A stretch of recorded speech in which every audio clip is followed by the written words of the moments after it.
मध्य प्रदेश के विदिशा जिले में नाबालिग युवती हुई लालच का शिकार। माता पिता ने पैसे के लालच में आकर 16 साल की उम्र में युवती का आगरा निवासी सौरभ तिवारी के साथ बाल विवाह कर सौदा किया था। मौका मिलते युवती आगरा से भागकर अपने मित्र आशीष रैकवार के घर आ गई। युवती अभी भी आशीष रैकवार के घर ही रह रही है। युवती के माता पिता ने आगरा निवासी सौरभ के दबाव में आकर आशीष के खिलाफ 376 का मामला दर्ज करा दिया था। दूसरी ओर पुलिस का रवैया भी मामले में गोलमोल दिखाई देता है। युवती ने कहा कि मेरे बयान लिए बिना पुलिस ने आशीष रैकवार पर एक तरफा कार्रवाई की। इस प्रकरण में महिला ऊर्जा डेस्क प्रभारी प्रतिभा सिंह की मिलीभगत नजर आई। महिला ऊर्जा डेस्क प्रभारी प्रतिभा सिंह युवती को बार बार थाने बुलाकर अभद्र व्यवहार करती हैं। महिला ऊर्जा डेस्क प्रभारी प्रतिभा सिंह बाल विवाह जैसे मुद्दों पर संज्ञान न लेकर युवती को परेशान कर रही हैं। तो महिला ऊर्जा डेस्क के प्रभारी प्रतिभा सिंह ने स्वीकारा कि युवती का बाल विवाह हुआ, युवती की शादी हो गई थी। सौरभ तिवारी पर कोई कार्रवाई नहीं की गई। महिला ऊर्जा डेस्क प्रभारी द्वारा ऐसे ही मुद्दों को लेकर पुलिस पर लगते कई आरोप। युवती ने विदिशा पुलिस अधीक्षक मोनिका शुक्ला को आवेदन भी दिया है। युवती ने मदद करने वाले आशीष को बेल देकर सकुशल बरी की जाए की मांग की। अब देखना है कि युवती को न्याय मिलता है और क्या कुछ कार्रवाई होगी। मयूर चौरसिया की रिपोर्ट। कैसे भेज दिया उसको? भाई ये लड़के को लेके आ रहा इसकी मदद करी? हाँ, लड़के की मदद करी, उसको यहाँ लेके आए, उसी को जेल भेज दिया? उसी को जेल भेज दो। अच्छा, आपने थाने में वगैरह में? थाने में हमें मौका नहीं मिल पावा, लगे जेल ले गए। अच्छा, और जेल भेजा हुआ है। अच्छा, ये लड़की अपनी मर्जी से रह रही है जबरदस्ती? अपनी मर्जी से, हमारे कोई इससे मतलब वो नहीं है। अच्छा, अपनी मर्जी से ही। अच्छा, कोई कुछ कह रहा है क्या ये यहाँ रह रही है लड़की? भाई दबाव कहीं से आ रहा है? मैडम ही परेशान करती है हमें। कहाँ की मैडम है? कौन से थाने की मैडम है वो? जब थाने की है अपनी यूनिवर्सिटी वाली। क्या कहती है मैडम? कहती आप क्यों रख रहे हो? अच्छा, तो आपने बताया नहीं कि अपनी बताया मर्जी से हमने कि अपनी मर्जी से रह रही, कोई जिम्मेदारी नहीं है। इसके भाई जब आपका भेजो तो मैं कि भापा जा नहीं रही, अब जाके जिम्मेदारी आप लो तो आप रख लो। सही कहा। मेरी कोई जिम्मेदारी नहीं है, मैं कहाँ से रखूँगा? अब ना मैं भगा सकूँगा, बयान उपा हो जाए, मर गल जाए तो कौन जिम्मेदार है? अब रह रही है तो अब मैं कहाँ भगा दूँ? सही, ठीक है दादा, धन्यवाद। कहाँ रहती हो? बालरापुर में। तहसील? बासुता। क्या हो गया था जो एसपी ऑफिस आई थी तुम? सर, मेरे मम्मी पापा ने मुझे ना आगरा में भेज दिया था सौरभ तिवारी को। मेरे मौसी और पापा मम्मी दोनों शामिल हैं।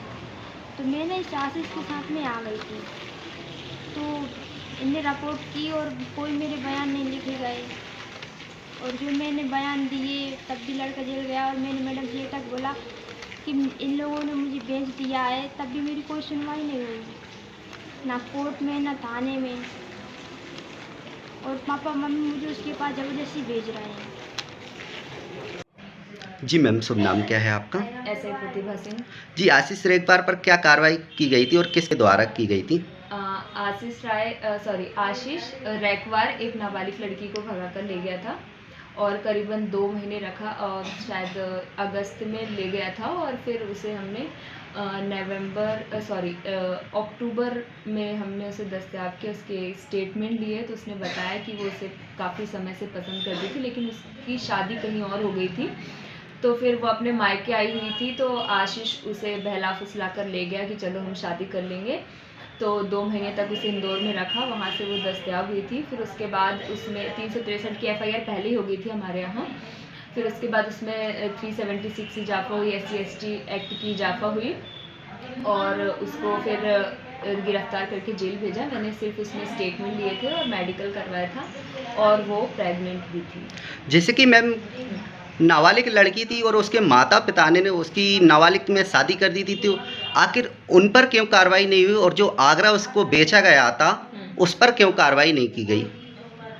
बेचने का हमें उस लड़की ने भी कुछ नहीं बताया, उसके माता पिता ने भी नहीं बताया। उन्होंने बोला कि हमने उसकी शादी करी थी। अब क्योंकि पहले हमारे पास इसकी कोई सूचना ही नहीं आई कि उसकी ज़बरदस्ती शादी कर दी या जैसा भी। अगर पहले आती तो वो उस पर कार्रवाई करते, लेकिन क्योंकि लड़की 17 साल की है और माता पिता का जहाँ तक है उसमें अधिकार है, उन्होंने शादी कर दी तो ठीक है। बहुत सारे लोग हैं जिनकी शादी जल्दी हो जाती है, लेकिन नाबालिग लड़की की कैसे संभव हो सकती है शादी? आप बोल रही हैं कि नाबालिग लड़की की शादी संभव है।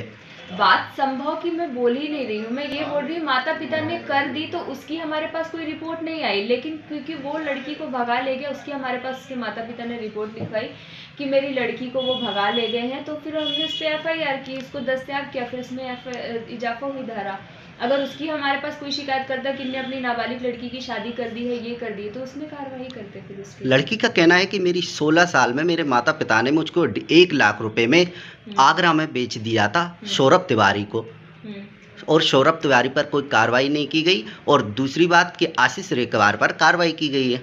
उसने हमारे को जो स्टेटमेंट दिया, कोर्ट में भी स्टेटमेंट हुए उसके 164 के, और थाने में भी हुए 161 के। उसमें उसने ऐसी कोई इन्फॉर्मेशन दी ही नहीं कि मुझे बेच दिया गया है या ऐसी कोई ज़बरदस्ती शादी हुई है, ये हुआ है, कुछ भी नहीं। उसने आशीष रेकवार का बताया, उसे हमने जेल भेज दिया।